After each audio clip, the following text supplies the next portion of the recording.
कि सरकार को पहले चाहिए था, जो लाखों लाख खाली पद पड़े हैं, फौज में 2 साल से भर्तियां नहीं हुई, उसके लिए वैसे ही नौजवान आंदोलित थे और कोविड का बहाना लेके 2 साल से रिक्रूटमेंट नहीं हुआ। 1,20,000 ऑफिसर्स के पद खाली पड़े हैं थल सेना के अंदर, तो पहले बैकलॉग को पूरा करना चाहिए था। और जिस जल्दबाजी में इस स्कीम को घोषित किया गया है, सिर्फ शॉर्ट टर्म रेवड़ियाँ बांटकर लोगों का मन जीतने के लिए कोशिश की है। लेकिन सवाल ये उठता है, जिस प्रकार केंद्र सरकार ने 3 काले कृषि कानून बनाए थे, कथित रूप से कहा गया था किसानों के भले के लिए हम बना रहे हैं, किसान आंदोलन कर रहे थे। अब जिन नौजवानों के लिए योजना बनाई गई है वो सड़कों पे हैं, पूरे देश में आंदोलन हो रहा है। तो जिनके भले के लिए आप स्कीम बना रहे हो, अगर वही आपके खिलाफ आंदोलन कर रहे हैं, तो विनम्रतापूर्वक केंद्र सरकार को इसको रोक देना चाहिए। इस स्कीम से लाभ बहुत कम है और नुकसान बहुत ज़्यादा है।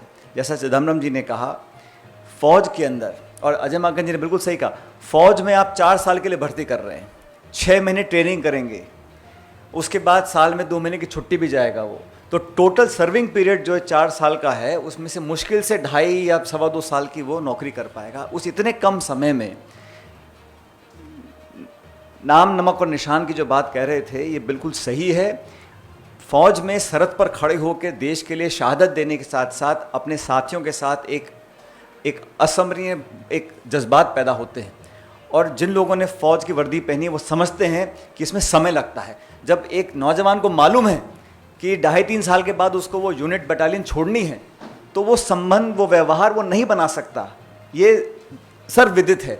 लेकिन जानबूझकर इस स्कीम को डाला गया है। हम समझते हैं इस स्कीम को तुरंत प्रभाव से रोक देना चाहिए।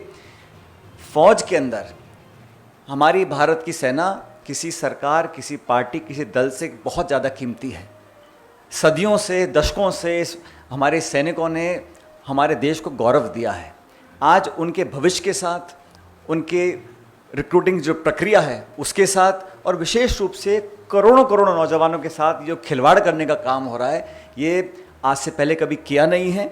और भारतीय सेना, भारतीय फौज, हम सबको उन पर फ़ख्र है। मुझे लगता है कि उसके साथ इस प्रकार का खिलवाड़ बिल्कुल आवश्यक नहीं है।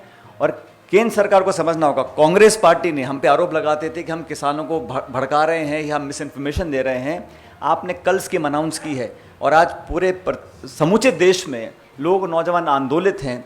तो इस संवाद की कमी है, चर्चा की कमी है, मनमानी थोपने की जो आदत है केंद्र सरकार के, भाजपा की, उसी का परिणाम है कि ये अल्प समय में, जल्दबाजी में, जैसा अजय भाई जी ने कहा, ये ठेका प्रवृत्ति जो कर रहे हैं फौज के अंदर, वो किसी को एक्सेप्टेबल नहीं है। इसलिए इसको रोक देना चाहिए। और अहंकार, घमंड में, जिद पे अड़कर किसी स्कीम को थोपना बिल्कुल गलत है, विशेष रूप से जब वो सेना और हमारे देश की सरहदों पर सवाल आता है। तो मैं देश की तरफ से, पार्टी की तरफ से बोलना चाहता हूँ कि फौज के सेंटिमेंट को समझना पड़ेगा। जो विशेषज्ञ हैं, जो सेना के पृष्ठभूमि से लोग आते हैं, सर्विंग ऑफिसर्स, रिटायर्ड ऑफिसर्स, सब ने एक स्वर से कहा है कि ये हड़बड़ी में, जल्दबाजी में बनाई गई स्कीम है। इसको थोपने का काम केंद्र सरकार कर रही है, इसको रोक देना चाहिए। हमारे चैनल को लाइक, शेयर और सब्सक्राइब जरूर करें और नई अपडेट्स के लिए बेल आइकन दबाना ना भूलें।